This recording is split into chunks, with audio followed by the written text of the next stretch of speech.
Assalamualaikum warahmatullahi wabarakatuh. Kali ini kita akan mengisahkan aksi TNI gagalkan penyelundupan manusia ke Kamboja. Korban disembunyikan dalam truk kontainer. Namun sebelum itu sempatkan tulis sholawat di kolom komentar supaya komentar itu menjadi saksi kita mendapatkan syafaat dari Rasulullah nanti di akhirat, amin. Malam itu gelap tak biasa. Kabut tipis menyelimuti jalanan sepi yang membelah kawasan perbatasan Kalimantan. Angin membawa bau asin dari laut yang tak jauh dari sana. Tak ada suara burung malam. Tak ada bunyi jangkrik. Hanya suara berat mesin diesel dari sebuah truk kontainer tua yang perlahan melaju di jalan sempit penuh lubang. Truk itu tampak biasa saja. Tak ada tulisan mencolok. Tak ada muatan terlihat dari luar. Tapi di dalamnya, sebuah kejahatan sedang bergerak menuju batas negara. Di dalam kontainer berlapis baja itu, suasana jauh dari kata biasa. Gelap pekat, tak ada jendela, udara pengap, nyaris tak bisa dihirup. Belasan manusia terkurung di dalam, saling bertumpuk, duduk berdesakan tanpa ruang gerak. Suara napas yang makin berat terdengar saling tumpang tindih. Suara tangis tertahan mengisi keheningan. Seorang gadis muda, sekitar 20 tahunan, memeluk lututnya. Namanya Sari. Peluh membasahi wajahnya. Bajunya basah karena keringat dan air mata. Ia menggigit bibirnya kuat-kuat agar tidak menjerit.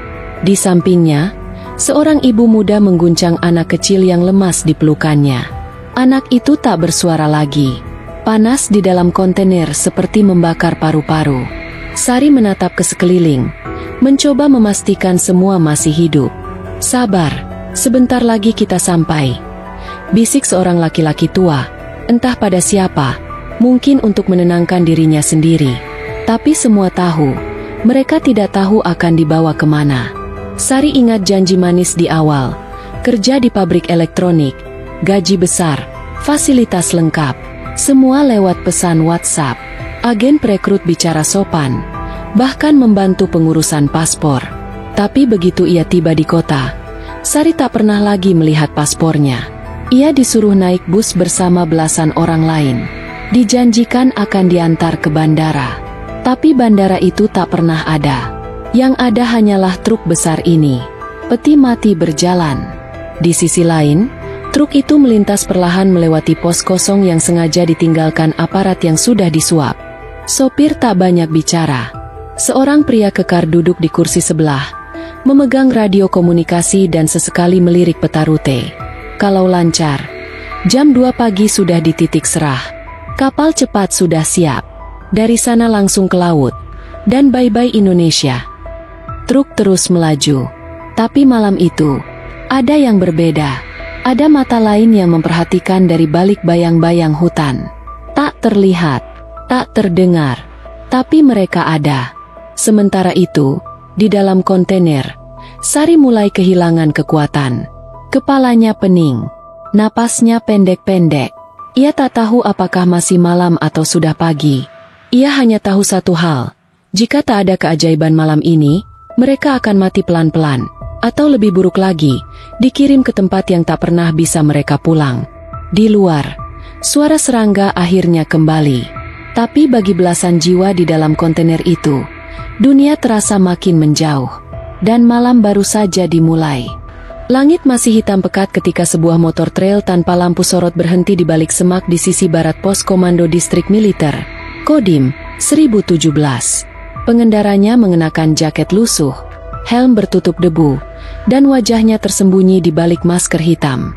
Ia turun cepat, memarkir motor sembari menoleh ke kiri dan kanan, memastikan tak ada yang membuntuti. Sosok itu berjalan pelan ke belakang markas, lalu memberi 3 ketukan pada dinding seng yang menjadi kode rahasia. Pintu kecil terbuka. Seorang prajurit bersenjata menyambut tanpa bicara. Hanya satu kata keluar dari mulutnya. Masuk. Di dalam ruangan briefing rahasia, Serka Arman berdiri tegak. Matanya tajam menatap pria misterius yang baru masuk. Arman bukan orang sembarangan. Ia anggota tim Intel TNI dengan rekam jejak panjang dalam membongkar jaringan penyelundupan senjata dan manusia di perbatasan. Malam itu, wajahnya serius. Pria misterius itu melepaskan masker dan helmnya. Terlihat jelas wajahnya penuh luka dan kelelahan. Namanya Wahyu. Ia bukan prajurit, bukan juga warga sipil biasa. Ia adalah informan bayangan, seseorang yang selama ini menyusup ke dalam jaringan penyelundupan lintas negara. Nyawanya selalu di ujung tanduk. Target bergerak malam ini. Bang, ucap Wahyu cepat. 1 truk kontainer, rute tikus dari arah selatan. Mereka pakai plat palsu dan lewat jalur perhutanan. Dalamnya korban-korban. Bang, perempuan, anak-anak, mau dikirim ke pelabuhan gelap di muara Sungai Seruyan. Ruangan langsung tegang. Arman mengepalkan tangan. Ia menatap peta besar yang terpasang di dinding.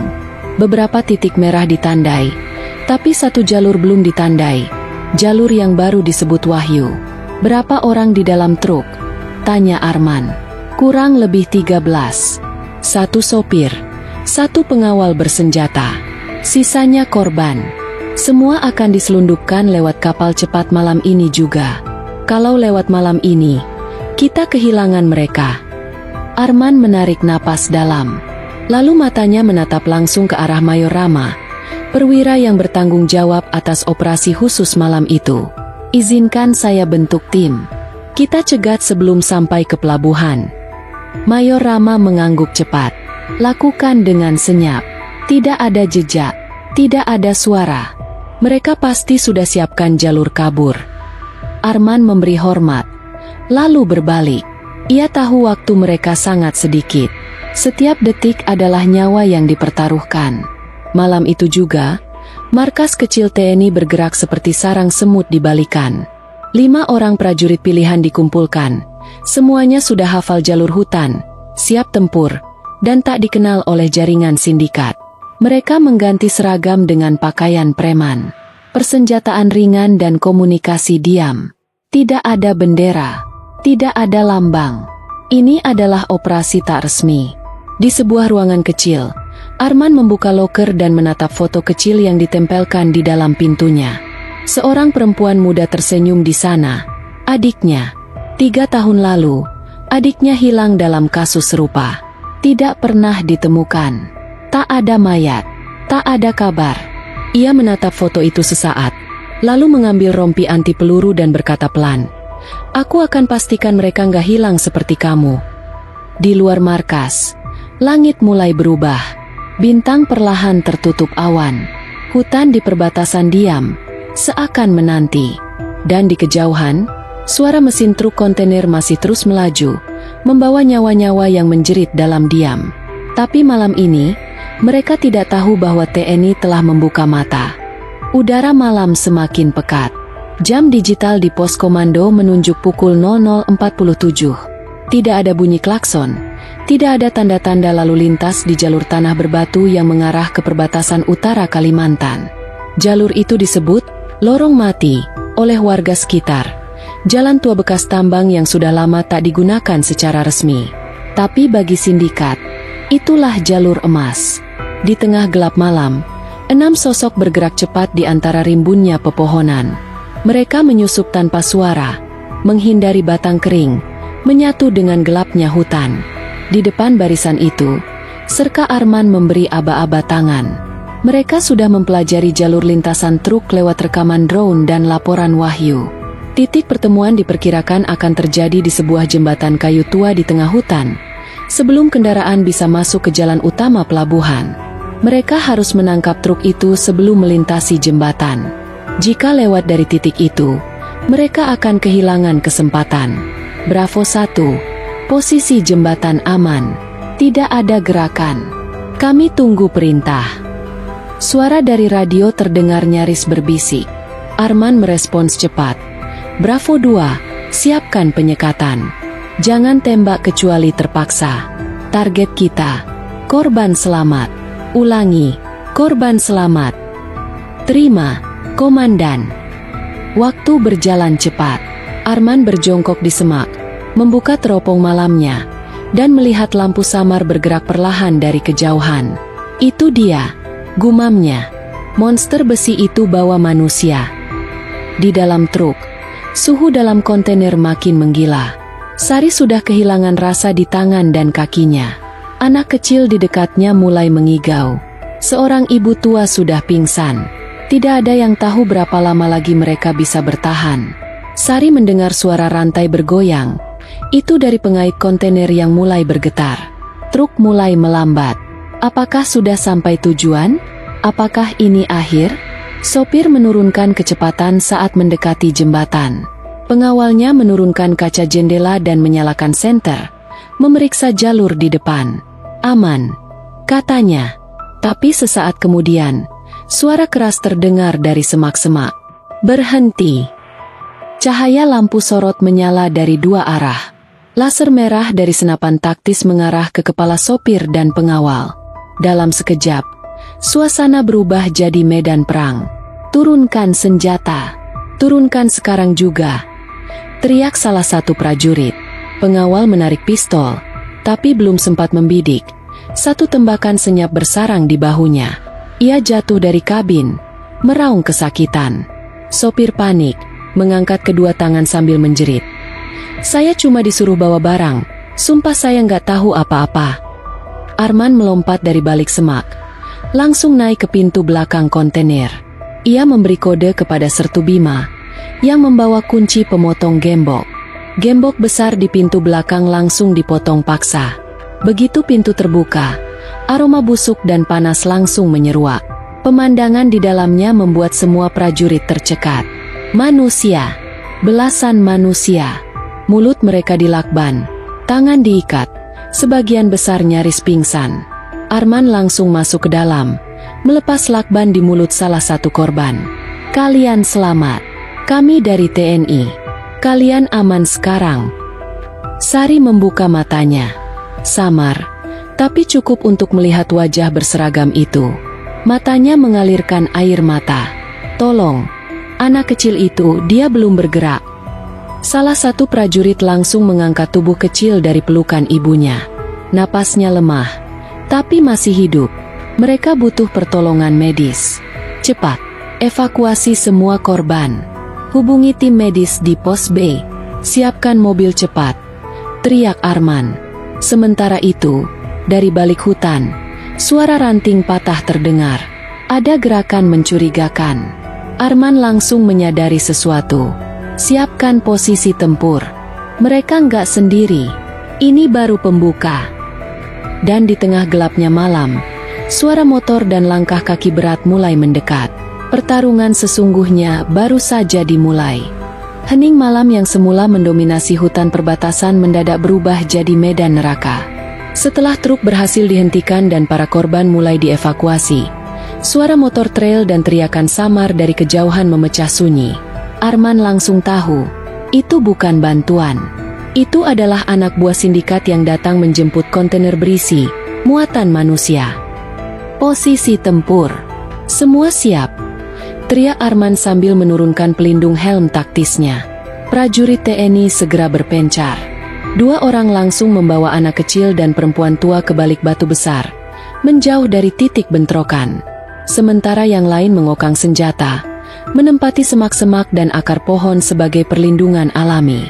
Beberapa detik kemudian, lampu motor muncul. 1, 2, 3, 7. Mereka datang cepat, menghentak tanah hutan dengan brutal.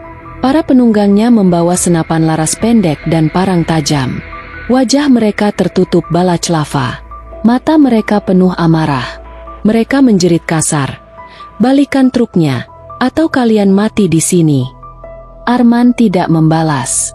Ia hanya mengangkat tangan, memberi kode diam kepada prajurit lain. Dalam hitungan 3, brak, brak, brak. Tembakan senyap dilepaskan dari dua arah. Dua penyerang langsung jatuh dari motor. Sisanya membalas secara membabi buta. Peluru menghantam pohon-pohon, menggoyang dedaunan dan memercikan tanah. Cover kiri, kanan, potong jalur mundur mereka, teriak Sertu Bima. Salah satu prajurit TNI merayap cepat ke sisi kanan, menanam ranjau laser kecil yang mereka bawa dari markas. Saat salah satu penyerang mencoba kabur dari sisi itu, duar, ranjau meledak dan membuat tanah terbuka, menghentikan pelarian mereka. Sementara itu, Arman berhadapan langsung dengan dua orang bersenjata yang mencoba mendekat ke truk. Ia bergerak cepat, menghindar ke kanan, menjatuhkan satu dengan tembakan tepat ke kaki, lalu menggulung ke tanah dan menghajar satunya dengan popor senjata. Tanpa membunuh, tapi cukup untuk membuat mereka tak bergerak. "Jangan ada yang mati. Kita mau mereka bicara nanti," bentaknya. Di balik semak, Sari yang tubuhnya masih lemah berusaha duduk. Ia melihat kilatan api senapan, mendengar suara raungan dan jeritan. Tapi yang paling membuatnya tersentak adalah saat satu orang bertopeng berhasil lolos dari garis tembak dan menuju truk. Orang itu membuka penutup kontainer dengan kasar, mengacungkan parang ke arah para korban. "Keluar! Sekarang juga! Kalian milik kami!" Namun sebelum ia sempat menarik satupun korban, peluru menembus pundaknya dari belakang. Ia ambruk ke tanah dengan teriakan kesakitan. Arman berdiri di belakangnya dengan wajah dingin. "Kau menyentuh mereka sekali lagi, dan kau akan hilang di hutan ini." Dalam hitungan menit, seluruh penyerang berhasil dilumpuhkan. 4 luka tembak ringan, 3 tertangkap hidup-hidup, 1 pingsan karena ledakan ranjau. Tak ada korban jiwa di pihak TNI. Namun misi belum selesai. Arman berjalan ke salah satu pria bertopeng yang masih sadar dan bersimbah darah. Ia menyingkap topeng itu, dan yang ia lihat membuatnya terdiam. Wajah di balik topeng itu bukan asing. Itu wajah salah satu kepala desa di perbatasan, yang selama ini dikenal sebagai tokoh masyarakat. Ia gemetar ketakutan. "Kau?" Arman nyaris tak percaya. Jadi ini semua bukan hanya sindikat luar. Ini juga permainan orang dalam. Pria itu tak menjawab, tapi tatapannya mengkonfirmasi segalanya. Arman menarik napas dalam, lalu menoleh ke langit yang mulai memucat. Fajar mulai menyingsing. Di bawah sinar samar matahari, belasan korban mulai ditenangkan oleh para prajurit. Sari menatap mereka dengan wajah lelah tapi lega. Ia tahu, hidupnya belum selesai. Dan Arman tahu, ini bukan akhir. Ini baru awal dari sebuah jaringan gelap yang sudah berurat akar di tanah perbatasan. Fajar menyelimuti hutan perbatasan dengan kabut tipis. Aroma tanah basah dan asap mesiu masih terasa. Di balik semak-semak dan pohon yang porak-poranda, para prajurit bergerak cepat mengevakuasi korban ke pos darurat yang telah didirikan tak jauh dari lokasi penyergapan. Truk kontainer sudah diamankan. Penyerang yang masih hidup diborgol dan dikumpulkan di bawah penjagaan ketat. Serka Arman berdiri terpaku di depan pria yang tadi ia singkap topengnya, Pak Lurah Samad. Sosok yang selama ini dikenal bijak dan bersahaja di desa perbatasan Sungai Tunu. Pria itu kini duduk dengan tangan terikat di belakang, wajah lebam dan penuh keringat dingin. "Aku nggak tahu apa-apa, aku cuma disuruh." Suara Pak Samad bergetar, nyaris seperti merintih. Arman menunduk, menatapnya tajam. "Kau pikir anak-anak itu hanya barang dagangan? Mereka bisa mati dalam kontainer itu, Pak, termasuk bayi." Pak Samad terdiam, matanya bergeser, menghindari pandangan Arman. Tapi keheningannya justru menjadi pengakuan. Arman berdiri, berjalan cepat menuju radio komunikasi dan memanggil komandan pos. Target utama ditangkap hidup-hidup. Tapi ada perkembangan. Kemungkinan jaringan sindikat terhubung langsung dengan warga lokal. "Saya butuh izin masuk desa dan interogasi lanjutan." Dari radio, suara tegas menjawab, "Izin diberikan." "Hati-hati, Arman. Kalau lurah bisa terlibat, kita nggak tahu siapa lagi yang bermain dua muka." Pagi itu, Arman dan 2 prajurit mendatangi desa Sungai Tunu. Desa itu tenang, seperti biasa, terlalu tenang. Seolah tak ada yang tahu bahwa belasan warganya hampir diselundupkan semalam. Tapi Arman tahu, ketenangan itu hanya topeng. Di balai desa, beberapa warga menatap mereka dengan cemas. Beberapa menunduk cepat, tak berani menatap mata para prajurit. Di tengah ruangan, Arman berdiri dengan dokumen hasil penyelidikan awal di tangannya. Ia mengetuk meja keras. "Saya tahu bukan hanya Pak Lurah yang terlibat. Saya tahu ada yang memberi informasi jalur patroli kami. Truk itu bisa lolos karena seseorang di sini mengatur waktunya. Pertanyaannya, Siapa yang berikutnya ingin jadi pengkhianat? Semua terdiam. Tapi dari sudut ruangan, seorang pemuda, Wahyu, yang sebelumnya menjadi informan rahasia Arman, berdiri dan angkat tangan. "Pak, saya dengar dari paman saya, ada satu nama yang selalu disebut dalam percakapan dengan orang luar. Namanya Pak Rauf, sekretaris desa." Sekilas, para warga lain tampak saling pandang. Beberapa wajah langsung berubah tegang. Pak Rauf, yang saat itu berdiri di pojok ruangan, melangkah ke depan. "Tuduhan macam apa ini, Wahyu? Jangan sembarangan." Tapi sebelum sempat berdebat, salah satu prajurit menyerahkan bukti cetak hasil pelacakan ponsel yang ditemukan dari salah satu pelaku semalam. GPS menunjukkan panggilan terakhirnya ke sebuah nomor lokal. Nomor itu terdaftar atas nama Rauf. Arman melangkah mendekat. "Kita tidak pakai tuduhan, kita pakai data. Dan datanya bilang, kau memberitahu mereka soal patroli kami. Kau juga tahu jadwal pengiriman, karena kau yang atur semua logistik desa." "Betul." Pak Rauf berkeringat. Ia mencoba mundur, tapi dua prajurit sudah berdiri di belakangnya. Perlahan, tangannya diangkat. Aku cuma perantara. Aku nggak tahu mereka bakal kirim anak kecil, mereka janji cuma orang dewasa." "Dan itu membuatnya boleh," bentak Arman. Rauf menunduk. Ia tak menjawab. Arman tahu, yang mereka tangkap baru ujung es. Sindikat ini terlalu besar, terlalu licin. Tapi ini permulaan. Dan satu hal sudah jelas, batas antara warga biasa dan pengkhianat bisa begitu tipis. Bawa dia ke pos. Kita akan terus gali. Kita akan bongkar semua, satu persatu. Sementara itu, Sari dan para korban sudah dibawa ke pos kesehatan milik militer. Para prajurit berjaga di sekitar, dan dokter TNI bekerja siang malam untuk menyelamatkan nyawa mereka. Namun di saat semua tampak terkendali, sebuah informasi baru masuk dari pusat komando. "Pak, kami dapat laporan satelit. Ada kontainer kedua, masih dalam perjalanan. Lebih besar, dan tujuannya bukan perbatasan, tapi pelabuhan ilegal di Batam." Arman menatap peta yang diperlihatkan, dan ia tahu, permainan baru saja naik ke level yang lebih tinggi. Fajar menyelimuti hutan perbatasan dengan kabut tipis. Aroma tanah basah dan asap mesiu masih terasa. Di balik semak-semak dan pohon yang porak-poranda, para prajurit bergerak cepat mengevakuasi korban ke pos darurat yang telah didirikan tak jauh dari lokasi penyergapan. Truk kontainer sudah diamankan. Penyerang yang masih hidup diborgol dan dikumpulkan di bawah penjagaan ketat. Serka Arman berdiri terpaku di depan pria yang tadi ia singkap topengnya. Pak Lurah Samad, sosok yang selama ini dikenal bijak dan bersahaja di desa perbatasan Sungai Tunu. Pria itu kini duduk dengan tangan terikat di belakang. Wajah lebam dan penuh keringat dingin. "Aku nggak tahu apa-apa. Aku cuma disuruh."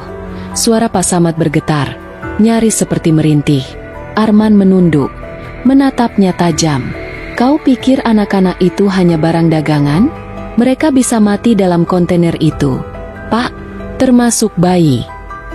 Pak Samad terdiam, matanya bergeser, menghindari pandangan Arman. Tapi keheningannya justru menjadi pengakuan.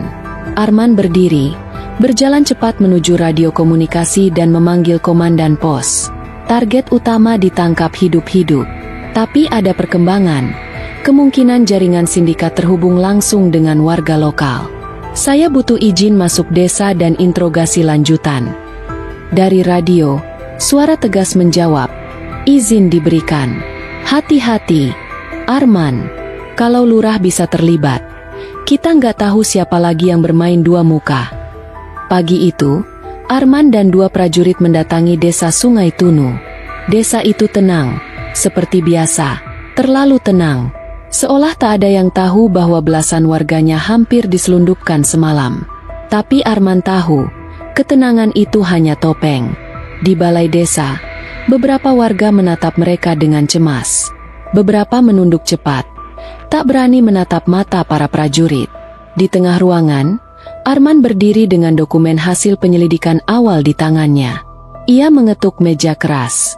Saya tahu bukan hanya Pak Lurah yang terlibat. Saya tahu ada yang memberi informasi jalur patroli kami. Truk itu bisa lolos karena seseorang di sini mengatur waktunya. Pertanyaannya, siapa yang berikutnya ingin jadi pengkhianat? Semua terdiam. Tapi dari sudut ruangan, seorang pemuda, Wahyu, yang sebelumnya menjadi informan rahasia Arman, berdiri dan angkat tangan. "Pak, saya dengar dari paman saya, ada satu nama yang selalu disebut dalam percakapan dengan orang luar. Namanya Pak Rauf, sekretaris desa." Sekilas, para warga lain tampak saling pandang. Beberapa wajah langsung berubah tegang. Pak Rauf, yang saat itu berdiri di pojok ruangan, melangkah ke depan. "Tuduhan macam apa ini, Wahyu? Jangan sembarangan." Tapi sebelum sempat berdebat, salah satu prajurit menyerahkan bukti cetak hasil pelacakan ponsel yang ditemukan dari salah satu pelaku semalam. GPS menunjukkan panggilan terakhirnya ke sebuah nomor lokal. Nomor itu terdaftar atas nama Rauf. Arman melangkah mendekat. "Kita tidak pakai tuduhan. Kita pakai data. Dan datanya bilang, kau memberitahu mereka soal patroli kami. Kau juga tahu jadwal pengiriman, karena kau yang atur semua logistik desa." "Betul." Pak Rauf berkeringat. Ia mencoba mundur, tapi dua prajurit sudah berdiri di belakangnya. Perlahan, tangannya diangkat. Aku cuma perantara. Aku nggak tahu mereka bakal kirim anak kecil. Mereka janji cuma orang dewasa. Dan itu membuatnya boleh, bentak Arman. Rauf menunduk. Ia tak menjawab. Arman tahu, yang mereka tangkap baru ujung es. Sindikat ini terlalu besar, terlalu licin. Tapi ini permulaan. Dan satu hal sudah jelas, batas antara warga biasa dan pengkhianat bisa begitu tipis. Bawa dia ke pos. Kita akan terus gali. Kita akan bongkar semua, satu persatu. Sementara itu, Sari dan para korban sudah dibawa ke pos kesehatan milik militer. Para prajurit berjaga di sekitar, dan dokter TNI bekerja siang malam untuk menyelamatkan nyawa mereka. Namun di saat semua tampak terkendali, sebuah informasi baru masuk dari pusat komando. "Pak, kami dapat laporan satelit. Ada kontainer kedua, masih dalam perjalanan.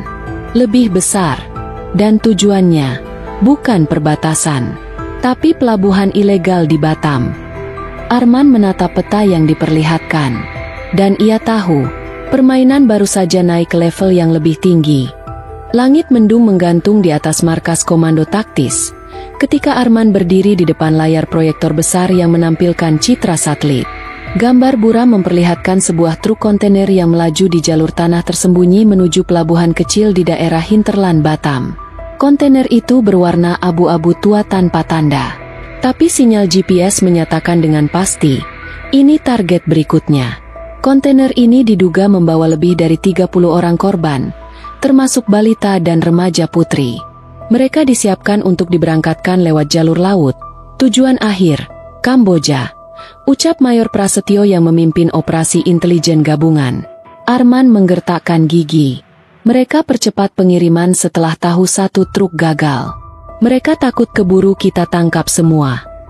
Tanpa buang waktu, Arman dan 4 orang pasukan elit TNI dikirim lewat udara ke Batam.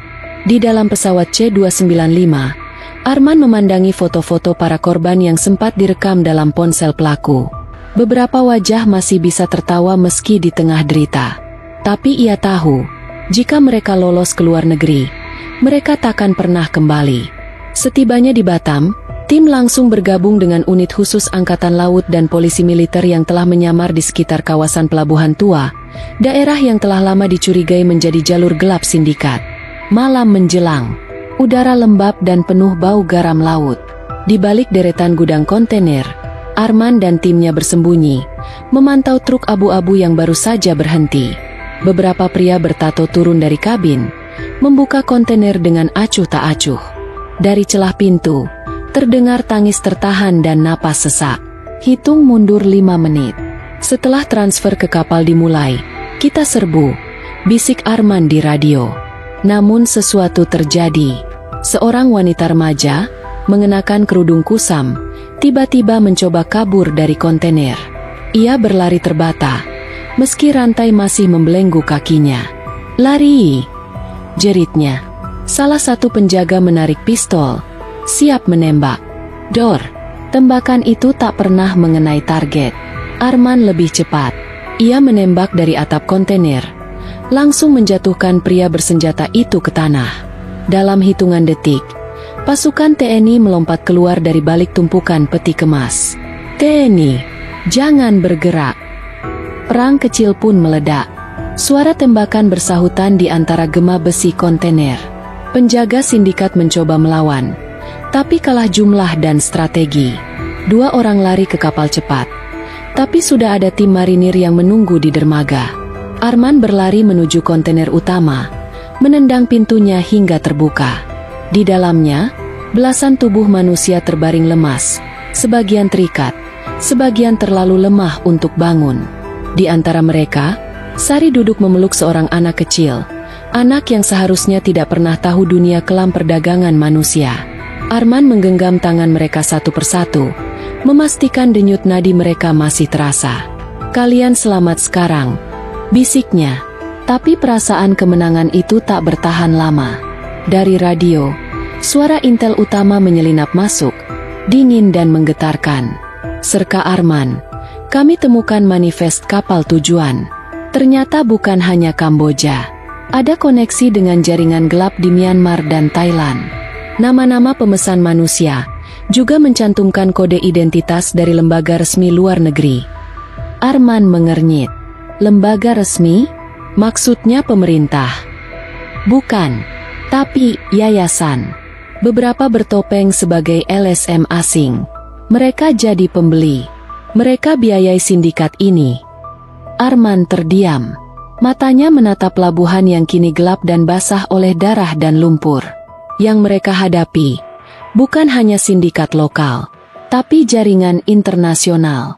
Dan perang ini baru dimulai. 2 hari setelah penyergapan di Batam, markas sementara TNI di Jakarta berubah menjadi pusat pengolahan intelijen besar-besaran. Arman duduk di ruangan tanpa jendela. Cahaya layar monitor memantul di wajahnya. Di depannya, berjejer nama-nama LSM internasional yang terdaftar resmi. Namun sebagian tak punya aktivitas sosial nyata. Yayasan Harapan Global, Human Aid Ventures, dan Child Hope South Asia. Semua punya kantor di Kamboja, tapi tak pernah mengunggah aktivitas sosial apapun dalam 2 tahun terakhir. Jelas Kapten Damar, analis intelijen siber. Arman menyipitkan mata. Tapi mereka rutin transfer uang ke rekening perusahaan cangkang di Singapura. Dan dari sana, dananya ditarik tunai di Batam, Medan, dan Pekanbaru. Damar mengangguk. "Tepat. Dan lebih gilanya lagi, kita temukan satu nama lokal yang terdaftar sebagai penghubung dana, Dr. Rizal Hakim." Nama itu membuat ruangan senyap sejenak. Rizal Hakim, mantan aktivis HAM yang kini menjabat sebagai Ketua Yayasan Kemanusiaan Bertaraf Internasional. Sosok yang kerap muncul di televisi, dipuja karena membangun sekolah-sekolah darurat di perbatasan konflik. Tak ada yang menyangka ia terlibat. "Buktinya?" tanya Arman dingin. Damar menekan tombol, memunculkan rekaman CCTV. Rizal sedang duduk di sebuah kantor mewah di Phnom Penh, berbicara dengan seseorang yang wajahnya kabur, tapi rekamannya bersuara jelas. "Pengiriman berikutnya jangan lewat darat. Pakai jalur laut dari Natuna ke Koh Rong. Kalian pikirkan kualitas barang. Saya urus izinnya." Kata barang itu membuat darah Arman mendidih. Nyawa manusia disebut barang. Tak butuh waktu lama. Dengan izin langsung dari Mabes, Arman dikirim bersama satu tim elit ke Phnom Penh, menyamar sebagai konsultan yayasan baru. Di balik jas rapi dan nama samaran, Andika Malik, ia menyusup ke jantung operasi kotor yang selama ini tersembunyi di balik meja amal. Pertemuan pertama mereka berlangsung di sebuah ballroom hotel mewah. Rizal menyambutnya dengan senyum lebar, tak mengenali siapa yang berdiri di depannya. "Selamat datang, Pak Andika. Kita butuh lebih banyak mitra yang peduli, terutama di daerah perbatasan." Arman menjabat tangan pria itu, Menahan geli saat ia sadar bahwa tangan yang tampak dermawan ini pernah menandatangani surat pengiriman manusia. Malam itu, saat pesta berlangsung dan para petinggi LSM palsu berkumpul, Arman menyusup ke ruang kerja pribadi Rizal. Di sana ia temukan dokumen asli manifest pengiriman, daftar, donor, dari negara-negara yang seharusnya menjadi pelindung HAM, dan yang paling mengejutkan, foto-foto anak-anak dari desa-desa yang hilang, lengkap dengan kode pengiriman dan harga jual mereka. Seketika itu pula, Arman menyadari bahwa ini bukan sekadar perdagangan manusia. Ini adalah bisnis industri raksasa. Organisasi yang menggunakan dalih kemanusiaan untuk menjual manusia demi keuntungan jutaan dolar. Dan Rizal Hakim bukan pion. Ia adalah otak pusat jaringan Asia Tenggara. Namun saat Arman hendak membawa bukti itu keluar, alarm berbunyi. Rizal sudah curiga. Ia berdiri di balkon ballroom dan mengumumkan, tamu kita malam ini bukan siapa yang ia klaim. Lampu padam. Kekacauan meledak. Tembakan pertama dilepaskan dari ujung ruangan. Tim Arman yang berjaga di luar masuk cepat. Pertarungan brutal pun pecah di tengah pesta mewah. Rizal sempat melarikan diri ke lantai atas dengan pengawalnya. Arman mengejarnya melewati koridor hotel hingga ke atap. Dalam hujan lebat dan cahaya petir, mereka bertatap mata. Kenapa? Kenapa manusia kau anggap barang dagangan? Arman bertanya. Senjata diarahkan. Rizal tertawa pahit. Karena dunia hanya peduli pada angka. Arman, anak-anak itu cuma statistik. Dor. Arman tak menunggu jawaban lain. Sebutir peluru menembus kaki Rizal. Ia jatuh, meraung, sebelum akhirnya diborgol oleh tim elit yang menyusul. Dan malam itu, dengan satu pria jatuh di atas lantai basah, sebagian wajah busuk sindikat perdagangan manusia akhirnya terbuka. Tapi bagi Arman, ia tahu, masih banyak pintu yang harus dibuka.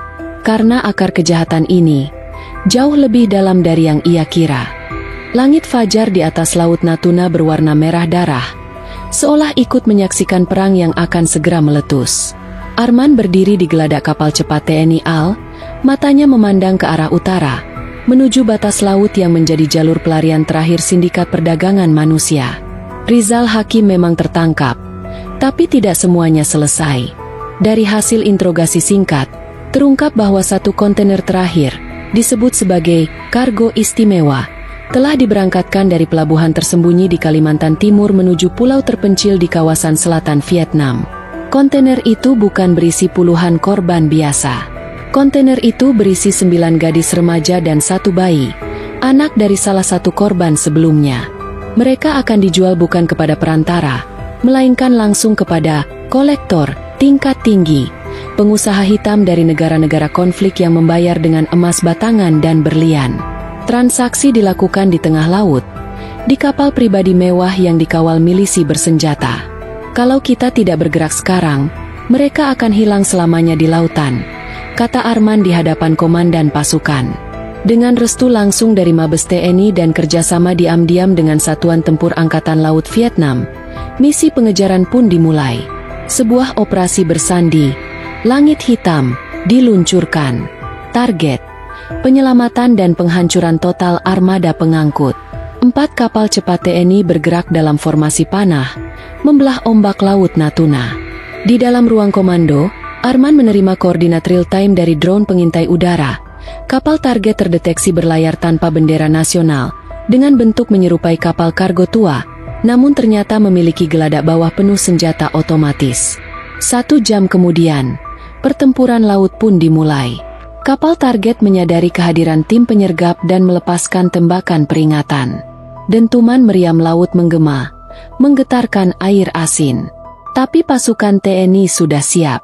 2 kapal cepat menyebar, melakukan manuver pengalihan, sementara Arman dan satuan tempur elit mendekat dari sisi kanan kapal musuh. Boarding, sekarang. Arman dan timnya melompat ke geladak kapal target di tengah suara senapan dan serpihan logam beterbangan. Pertarungan jarak dekat pun pecah. Milisi asing berwajah keras mencoba menahan mereka. Tapi Arman bergerak seperti badai. Satu persatu musuh tumbang di bawah serangan cepat pasukan elit.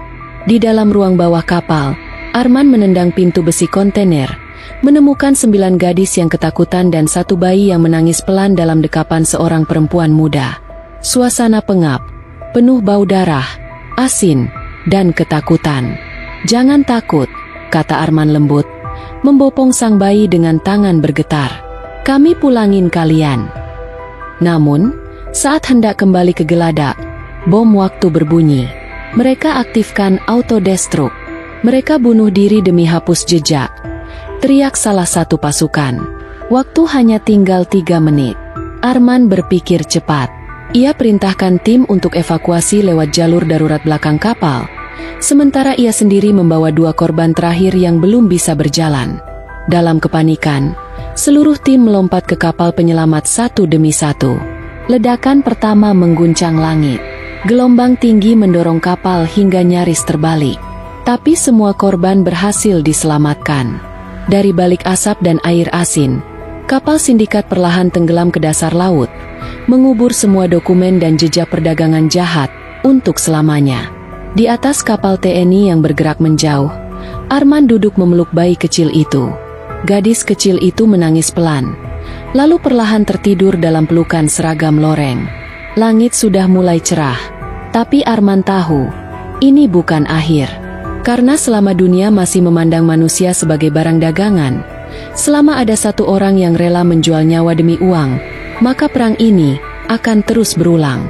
Dan ia bersumpah, selama ia masih bernapas, ia takkan berhenti memburunya. Kapal TNI berlayar menuju perairan Batam, tempat seluruh tim berkumpul untuk menilai kembali hasil operasi. Meskipun para korban telah diselamatkan dan jaringan sindikat telah dihancurkan, perasaan Arman masih gelisah. Operasi ini, meskipun sukses, tidak memberinya rasa kemenangan. Ada sesuatu yang lebih besar, lebih gelap yang tersembunyi di balik layar, sesuatu yang masih mengintai. Saat mereka tiba di markas sementara di Batam, suasana tegang menyelimuti seluruh ruangan. Arman dan tim diberi waktu sejenak untuk beristirahat sebelum melanjutkan misi selanjutnya, mengungkap siapa yang sebenarnya mendalangi sindikat ini. Namun, sebuah laporan tiba dengan tergesa-gesa. "Pak Arman, kami baru menerima informasi intelijen terbaru. Ada indikasi bahwa ada jaringan yang beroperasi lebih dekat ke rumah kita," ujar Kapten Damar, wajahnya cemas. Arman mengangkat alis. "Lebih dekat?" "Ya, ada seorang pejabat yang terlibat dalam sindikat ini, dan dia berada di dalam pemerintahan kita." Kata-kata itu mengguncang Arman hingga ke inti. Seorang pejabat tinggi di dalam negeri, yang selama ini dipercayai publik sebagai pelindung HAM dan pembangunan sosial, ternyata berkolaborasi dengan jaringan perdagangan manusia yang terorganisir. Dengan tekad yang lebih kuat, Arman segera memimpin tim investigasi untuk melacak aliran dana dan jalur komunikasi yang menghubungkan pejabat tersebut dengan sindikat internasional. Semua petunjuk mengarah pada satu nama, Hendra Santoso, seorang menteri yang memiliki reputasi baik di luar negeri, terutama terkait program bantuan untuk negara-negara berkembang. Namun, apa yang tidak diketahui banyak orang adalah bahwa di balik citra positifnya, Hendra telah lama terlibat dalam permainan gelap, memanfaatkan posisinya untuk melindungi operasional sindikat perdagangan manusia ini. Dan untuk menutupi jejaknya, ia menggunakan koneksi internasional, dari Hong Kong hingga Singapura, bahkan hingga ke negara-negara di Timur Tengah. Arman bersama timnya mulai mengumpulkan bukti. Mereka menemukan transfer dana besar yang disalurkan melalui yayasan milik Hendra, serta penggunaan kontak dalam perusahaan-perusahaan internasional yang berfungsi sebagai penyamaran untuk kegiatan ilegal. Ketika mereka hampir mendapatkan bukti yang cukup kuat untuk membuka tabir kejahatan tersebut, sesuatu yang tak terduga terjadi. Tim Arman diserang di jalanan Batam oleh sekelompok pria bersenjata yang tampaknya sudah menunggu mereka. Serangan itu begitu cepat dan terorganisir, tapi Arman tidak menyerah begitu saja. Dengan gerakan cepat, Arman dan timnya membalas serangan tersebut. Namun, salah satu anggota timnya tertembak dan terluka parah. Darah mengalir deras, dan tim harus segera mengungsi untuk menyelamatkan diri. Dalam kekacauan itu, Arman menyadari bahwa ada sesuatu yang sangat berbahaya dalam perburuan ini. Siapa yang mengatur ini? Pikir Arman, merasakan ada yang lebih besar dari sekadar sindikat internasional yang mereka buru. Musuh yang satu ini berada di dalam negeri, di dalam lingkaran kekuasaan yang sulit ditembus. Arman tahu, jika mereka tidak bertindak cepat, maka seluruh jaringan ini, termasuk Hendra Santoso, akan lolos begitu saja, dan perdagangan manusia ini akan terus berjalan tanpa hambatan. Dengan waktu yang terus berdetak, Arman kembali menghubungi markas untuk mendapatkan rencana selanjutnya. Kami harus menembus pertahanan dalam negeri ini. Hendra Santoso tidak akan pergi tanpa perlawanan, kata Arman, menggenggam tangan yang masih berdarah dari pertempuran sebelumnya. Namun, mereka harus bergerak hati-hati. Musuh mereka sudah mengetahui pergerakan mereka, dan jika mereka ceroboh, mereka akan terjebak dalam permainan yang jauh lebih besar daripada yang mereka bayangkan. Dengan luka yang belum sembuh, Arman bersumpah untuk mengungkap siapa yang sebenarnya ada di balik kedok Hendra. Operasi ini bukan hanya tentang penyelamatan nyawa, tetapi juga tentang menuntaskan jejak kejahatan yang telah meracuni negeri ini dari dalam. Kegelapan malam menyelimuti Jakarta. Di salah satu gedung tinggi yang menjadi pusat kekuasaan, Hendra Santoso, sang menteri yang selama ini terlihat tak tergoyahkan, sedang duduk di ruang kerjanya. Wajahnya yang tenang tidak mencerminkan apa yang akan segera terjadi. Keadaan mulai mendesaknya, dan ia tahu waktunya sudah hampir habis. Intelijen TNI telah mulai mengendus jejaknya, dan meskipun ia telah berusaha menyembunyikan bukti-bukti, Arman dan timnya semakin dekat pada kebenaran. Namun, Hendra tidak sendiri. Di balik kedudukannya yang tinggi, ia memiliki koneksi dengan banyak pihak, termasuk jaringan internasional yang jauh lebih besar dan berbahaya. Jika ia jatuh, banyak orang yang akan ikut terseret. Tapi dia siap melakukan apa saja untuk melindungi posisinya. Dulu ia hanya seorang anak muda yang kelaparan akan kekuasaan. Sekarang ia telah menjadi bagian dari sesuatu yang jauh lebih gelap. Arman berdiri di dalam ruang operasi TNI. Tatapannya penuh tekad. Kita harus menghancurkan seluruh jaringan ini. Kita harus pastikan Hendra Santoso dan semua yang terlibat di dalamnya tidak hanya diadili, tetapi juga diberantas secara total. Ia telah memperoleh semua bukti yang dibutuhkan. Dengan data intelijen yang terhubung langsung ke sumber-sumber dalam jaringan Hendra, kini tinggal satu langkah lagi untuk menutup operasi ini. TNI bekerja sama dengan kepolisian, kejaksaan, dan unit khusus lainnya dalam sebuah rencana besar yang akan membawa Hendra dan jaringan internasionalnya ke dalam cengkraman hukum. Malam itu, saat langit Jakarta gelap gulita, pasukan TNI bergerak cepat menuju pusat kekuasaan yang telah lama dijaga rapat. Di luar, tidak ada yang mencurigai apa yang sedang terjadi.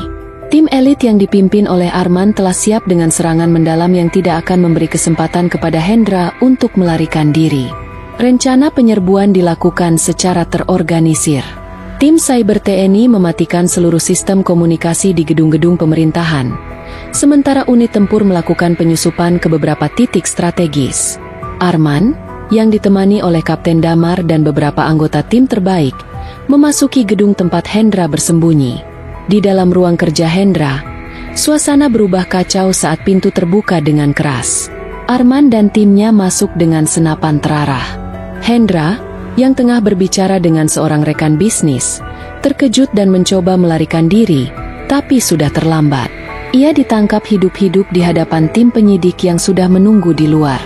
Di ruang bawah tanah gedung, para korban yang pernah dijual oleh jaringan ini, wanita muda yang terperangkap dalam cengkeraman perdagangan manusia, berhasil diselamatkan dalam operasi paralel yang dikoordinasikan dengan kepolisian dan tim medis.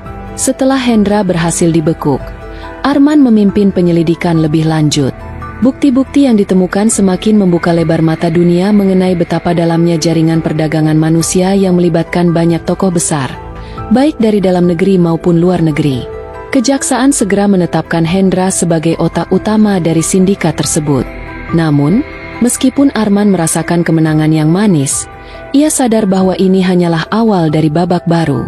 Ternyata, masih ada pihak-pihak besar yang belum tertangkap, orang-orang yang berada di belakang layar, yang berperan dalam operasi gelap ini. Keberhasilan operasi ini hanya akan terasa sempurna jika seluruh jaringan dihancurkan dan orang-orang yang telah menjadi korban bisa hidup bebas, jauh dari ancaman perdagangan manusia. Dengan Hendra Santoso di penjara, namun ancaman masih ada. Arman bersumpah untuk terus berjuang. Jaringan ini harus dihancurkan hingga akar-akarnya, tanpa ada yang luput. Dunia ini tidak boleh dibiarkan untuk terus menjadi tempat bagi kejahatan-kejahatan gelap yang merusak nyawa orang-orang tak berdosa. Selama masih ada yang tertinggal, kami tidak akan berhenti. Arman berjanji kepada diri sendiri, menatap ke depan, memandang masa depan yang penuh dengan harapan, namun juga penuh tantangan yang harus dihadapi. Dan meskipun ia tahu bahwa pertempuran ini tidak akan mudah, Arman dan timnya siap untuk menghadapi segala halangan demi satu tujuan yang lebih besar, menyelamatkan mereka yang tak bersuara dan memastikan bahwa keadilan akan selalu menang pada akhirnya. Semoga kisah ini dapat kita ambil pelajarannya. Terima kasih. Wassalamualaikum warahmatullahi wabarakatuh.